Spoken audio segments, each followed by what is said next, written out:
ओम शांति। 8/4/24 की वाणी है। मीठे बच्चे, इन आँखों से जो कुछ देखते हो यह सब खत्म हो जाना है, इसलिए इससे बेहद का वैराग्य बाप तुम्हारे लिए नई दुनिया बना रहे हैं। प्रश्न, तुम बच्चों की साइलेंस में कौन सा रहस्य समाया हुआ है?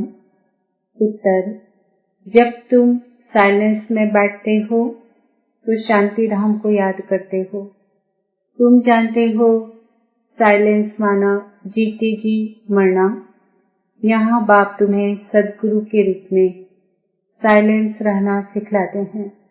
तुम साइलेंस में रह अपने विकर्मों को दग्ध करते हो। तुम्हें ज्ञान है कि अब घर जाना है। दूसरे सत्संगों में शांति में बैठते हैं, लेकिन उन्हें शांति धाम का ज्ञान नहीं है। ओम शांति। मीठे मीठे सिकिल्दे रूहानी बच्चों प्रति शिव बाबा बोल रहे हैं। गीता में है श्री कृष्ण बोले, लेकिन है शिव बाबा बोले। श्री कृष्ण को बाबा नहीं कह सकते। भारतवासियों को मालूम है कि पिता दो होते हैं, लौकिक और पारलौकिक। पारलौकिक को परमपिता कहा जाता है, लौकिक को परमपिता कह नहीं सकते। तुमको कोई लौकिक पिता नहीं समझाते हैं। पारलौकिक बाप पारलौकिक बच्चों को समझाते हैं। पहले पहले तुम जाते हो शांति धाम, जिसको तुम मुक्ति धाम, निर्वाण धाम व वानप्रस्थ भी कहते हो। अब बाप कहते हैं, बच्चे अब जाना है शांति धाम। सिर्फ उनको ही कहा जाता है टावर ऑफ साइलेंस। यहाँ बैठे हुए पहले पहले शांति में बैठना है। कोई भी सत्संग में पहले पहले शांति में बैठते हैं, परंतु उन्हों को शांति धाम का ज्ञान नहीं है। बच्चे जानते हैं हम आत्माओं को इस पुराने शरीर को छोड़कर जाना है। कोई भी समय शरीर छूट जाए, इसलिए अब बाप जो पढ़ाते हैं वह अच्छी रीति पढ़ना है। वह सुप्रीम टीचर भी है, सद्गति दाता गुरु भी है, उनसे योग लगाना है। यह एक ही तीनों सर्विस करते हैं, ऐसे और कोई एक तीनों ही सर्विस नहीं कर सकते। यह एक बाप साइलेंस भी सिखलाते हैं। जीते जी मरने को साइलेंस कहा जाता है। तुम जानते हो हमको अब शांति धाम घर में जाना है। जब तक पवित्र आत्माएं नहीं बनी हैं, तब तक वापस घर कोई जा न सके। जाना तो सबको है, इसलिए पाप कर्मों की पिछाड़ी में सजाएं मिलती है। फिर पद भी भ्रष्ट हो जाता है। मानी और मोचरा भी खाना पड़ता है, क्योंकि माया से हारते हैं। बाप आते ही हैं माया पर जीत पहनाने, परंतु गफलत से बाप को याद नहीं करते। यहाँ तो एक बाप को ही याद करना है। भक्ति मार्ग में भी बहुत भटकते हैं। जिसको माथा टेकते उनको जानते नहीं। बाप आकर भटकने से छुड़ा देते हैं। समझाया जाता है ज्ञान है दिन, भक्ति है रात। रात को ही धक्का खाया जाता है। ज्ञान से दिन अर्थात सतयुग त्रेता, भक्ति माना रात, द्वापर कलयुग। यह है सारी ड्रामा की ड्यूरेशन।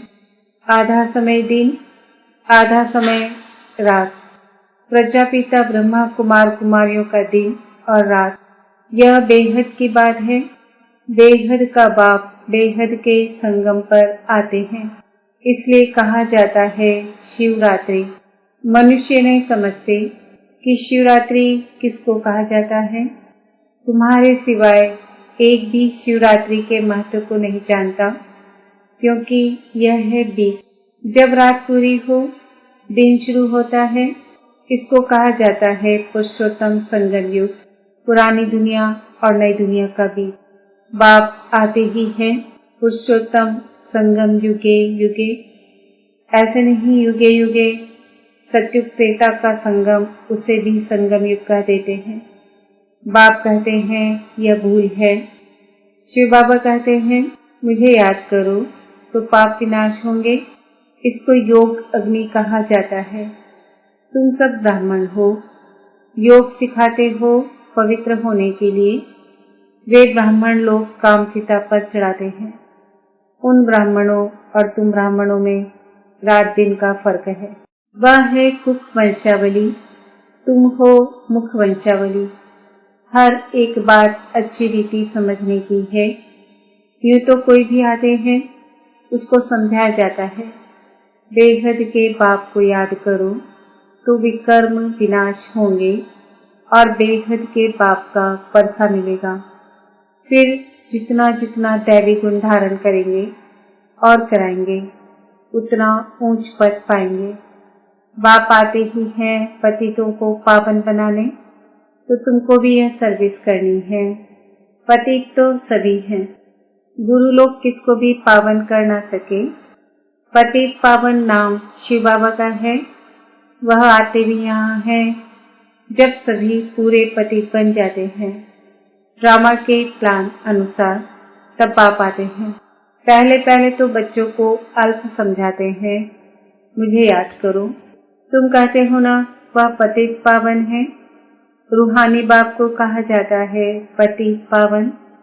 कहते हैं हे भगवान अथवा है बाबा, परंतु परिचय किसको भी नहीं। अभी तुम संगम वासियों को परिचय मिला है। वह है नरकवासी। तुम नरकवासी नहीं हो। हाँ, अगर कोई हार खाता है तो एकदम गिर पड़ते हैं कि कमाई जट हो जाती है। मूल बात है पतित से पावन होने की। यह है ही विशेष दुनिया। वह है वाइसलेस दुनिया, नई दुनिया जहाँ देवताएं राज्य करते हैं। अभी तुम बच्चों को मालूम पड़ा है, पहले पहले देवताएं ही सबसे जास्ती जन्म लेते हैं। उसमें भी जो पहले पहले सूर्यवंशी है वह पहले आते हैं। 21 पीढ़ी वर्षा पाते हैं। कितना बेहद का वर्षा है, पवित्रता सुख शांति का। सत्युग को पूरा सुखधाम कहा जाता है। त्रेता है सेमी, क्योंकि 2 कला कम हो जाती है। कला कम होने से रोशनी कम होती जाती है। चंद्रमा की भी कला कम होने से रोशनी कम हो जाती है। आखिरी बाकी लकीर जाकर बचती है। नील नहीं होता है। तुम्हारा भी ऐसे है, नील नहीं होते। इसको कहा जाता है आटे में नमक। बाप आत्माओं को बैठ समझाते हैं। यह है आत्माओं और परमात्मा का मेला। यह बुद्धि से काम लिया जाता है। परमात्मा कब आते हैं? जब बहुत आत्माएं अथवा बहुत मनुष्य हो जाते हैं, तब परमात्मा मेले में आते हैं। आत्माओं और परमात्मा का मेला किस लिए लगता है? वह मेले तो मैले होने के लिए है। इस समय तुम बागवान द्वारा कांटे से फूल बन रहे हो। कैसे बनते हो? याद के बल से। बाप को कहा जाता है सर्वशक्तिमान। जैसे बाप सर्वशक्तिमान है, वैसे रावण भी कम शक्तिमान नहीं है। बाप खुद ही कहते हैं माया बड़ी बलवान है, दुस्तर है। कहते हैं बाबा हम आपको याद करते हैं। माया हमारी याद को भुला देती है। 1-2 के दुश्मन हुए ना, बाप आकर माया पर जीत पहनाते हैं। माया फिर हरा देती है। देवताओं और असुरों की युद्ध दिखाई है, परंतु ऐसे कोई है नहीं। युद्ध तो यह है, तुम बाप को याद करने से देवता बनते हो। माया याद में विघ्न डालती है, पढ़ाई में विघ्न नहीं डालती, याद में ही विघ्न पड़ते हैं। घड़ी घड़ी माया भुला देती है। देह अभिमानी बनने से माया का थप्पड़ लग जाता है। कामी जो होते हैं उनके लिए बहुत कड़े अक्षर कहे जाते हैं। यह है ही रावण राज्य। यहाँ भी समझाया जाता है पावन बनो, फिर भी बनते नहीं। बाप कहते हैं बच्चे विकार में मत जाओ, काला मुंह मत करो।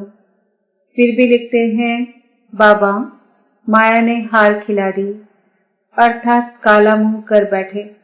गोरा और सांवरा है ना, विकारी काले और निर्विकारी गोरे होते हैं। श्याम सुंदर का भी अर्थ सिवाय तुम्हारे दुनिया में कोई नहीं जानते। श्री कृष्ण को भी श्याम सुंदर कहते हैं। बाप उनके ही नाम का अर्थ समझाते हैं। स्वर्ग का फर्स्ट नंबर प्रिंस था। सुंदरता में नंबर 1 यह पास होता है। फिर पुनर्जन्म लेते लेते नीचे उतरते उतरते काले बन जाते हैं, तो नाम रखा है श्याम सुंदर। यह अर्थ भी बाप समझाते हैं। शिव बाबा तो है ही एवर सुंदर। वह आकर तुम बच्चों को सुंदर बनाते हैं। पतित काले पावन सुंदर होते हैं।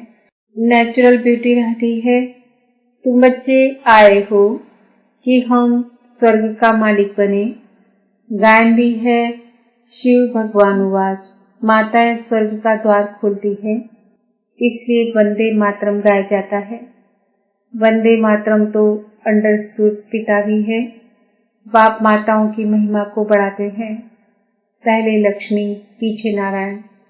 यहाँ फिर पहले मिस्टर, पीछे मिसेस। ड्रामा का राज ऐसा बना हुआ है। बाप रचयिता पहले अपना परिचय देते हैं। एक है हद का लौकिक बाप, दूसरा है बेहद का पारलौकिक बाप। बेहद के बाप को याद करते हैं क्योंकि उनसे बेहद का वर्षा मिलता है। हद का वर्षा मिलते हुए भी बेहद के बाप को याद करते हैं। बाबा आप आएंगे तो हम और संग तोड़ एक आपसे ही जोड़ेंगे। यह किसने कहा? आत्मा ने। आत्मा ही इन ऑर्गन्स द्वारा पाठ बजाती है। हर एक आत्मा जैसे जैसे कर्म करती है ऐसे ऐसे जन्म लेती है। साहूकार गरीब बनते हैं। कर्म है ना। यह लक्ष्मी नारायण विश्व के मालिक हैं। इन्होंने क्या किया यह तो तुम जानते हो और तुम ही समझा सकते हो। बाप कहते हैं इन आँखों से तुम जो कुछ भी देखते हो उससे वैराग्य। यह तो सब खत्म हो जाना है। नया मकान बनाते हैं तो फिर पुराने से वैराग्य हो जाता है। बच्चे कहेंगे बाबा ने नया मकान बनाया है, हम उसमें जाएंगे। यह पुराना मकान तो टूट फूट जाएगा। यह है बेहद की बात। बच्चे जानते हैं बाप आया हुआ है स्वर्ग की स्थापना करने। यह पुरानी छीछी दुनिया है। तुम बच्चे अभी त्रिमूर्ति शिव के आगे बैठे हो। तुम विजय पहनते हो। वास्तव में तुम्हारा यह त्रिमूर्ति कोट ऑफ ऑमर्स है। तुम ब्राह्मणों का यह कुल सबसे ऊंचा है, चोटी है। यह राजाई स्थापन हो रही है। इस कोट ऑफ ऑमर्स को तुम ब्राह्मण ही जानते हो। शिव बाबा हमको ब्रह्मा द्वारा पढ़ाते हैं देवी देवता बनाने के लिए। विनाश तो होना ही है। दुनिया तमो प्रधान बनती है तो नेचुरल कैलेमिटीज भी मदद करती है। बुद्धि से कितनी साइंस निकालते रहते हैं। पेट से कोई मुसल नहीं निकले हैं। यह साइंस निकली है जिससे सारे कुल को खत्म कर देते हैं। बच्चों को समझाया है ऊंचते ऊंच है शिव बाबा। पूजा भी करनी चाहिए एक शिव बाबा की और देवताओं की। ब्राह्मणों की पूजा हो नहीं सकती क्योंकि तुम्हारी आत्मा भल पवित्र है लेकिन शरीर तो पवित्र नहीं है, इसलिए पूजन लायक नहीं हो सकते। महिमा लायक हो। जब फिर तुम देवता बनते हो तो आत्मा भी पवित्र, शरीर भी नया पवित्र मिलता है। इस समय तुम महिमा लायक हो। वंदे मातरम गाया जाता है। माताओं की सेना ने क्या किया? माताओं ने ही श्रीमत पर ज्ञान दिया है। माताएं सबको श्रीमत पर ज्ञान देती है। माताएं सबको ज्ञान अमृत पिलाती है। यथार्थ रीति तुम ही समझते हो। शास्त्रों में तो बहुत कहानियां लिखी हुई है। वहां बैठकर सुनाते हैं। तुम सच सच करते रहते हो, तुम यह बैठकर सुनाओ तो सच सच कहेंगे। अभी तो तुम सच सच नहीं कहेंगे। मनुष्य तो ऐसे पत्थर बुद्धि है जो सच सच कहते रहते हैं। गायन भी है पत्थर बुद्धि और पारस बुद्धि। पारस बुद्धि माना पारसनाथ। नेपाल में कहते हैं पारसनाथ का चित्र है। पारसपुरी का नाथ यह लक्ष्मी नारायण है। उन्होंकी डिनास्टी है। अब मूल बात है रचयिता और रचना के राज को जानना, जिनके लिए ऋषि मुनि भी नेति नेति करते गए हैं। अभी तुम बाप द्वारा सब कुछ जानते हो, अर्थात आस्तिक बनते हो। माया रावण नास्तिक बनाती है। अच्छा, मीठे मीठे सिकिंदे बच्चों प्रति माता पिता बाप दादा का याद प्यार और गुड मॉर्निंग। रूहानी बाप की रूहानी बच्चों को नमस्ते। हम रूहानी बच्चों की रूहानी माता पिता बाप दादा को याद प्यार गुड मॉर्निंग नमस्ते ओम शांति। धारणा के लिए मुख्य सार, सदा स्मृति रहे कि हम ब्रह्मा मुक्त वंशावली ब्राह्मण हैं। हमारा सबसे ऊंच कुल है। हमें पवित्र बनना और बनाना है। पतित पावन बाप का मददगार बनना है। याद में कभी गफलत नहीं करना है। देह अभिमान के कारण ही माया याद में विघ्न डालती है। इसलिए पहले देह अभिमान को छोड़ना है। योग अग्नि द्वारा पाप नाश करने हैं। वरदान, साधनों की प्रवृत्ति में रहते कमल फूल समान न्यारे और प्यारे रहने वाले बेहद के बैरागी भव। साधन मिले हैं तो उन्हें बड़े दिल से यूज करो। यह साधन है ही आपके लिए, लेकिन साधना को मर्ज नहीं करो। पूरा बैलेंस हो। साधन बुरे नहीं है। साधन तो आपके कर्म का योग का फल है, लेकिन साधन की प्रवृत्ति में रहते कमल पुष्प समान न्यारे और बाप के प्यारे बनो। यूज करते हुए उन्हों के प्रभाव में नहीं आओ। साधनों में बेहद की वैराग्य वृत्ति मर्ज न हो। पहले स्वयं में इसे मर्ज करो, फिर विश्व में वायुमंडल फैलाओ। स्लोगन, परेशान को अपनी शान में स्थित कर देना ही सबसे अच्छी सेवा है। आज का सुमान है, मैं आत्मा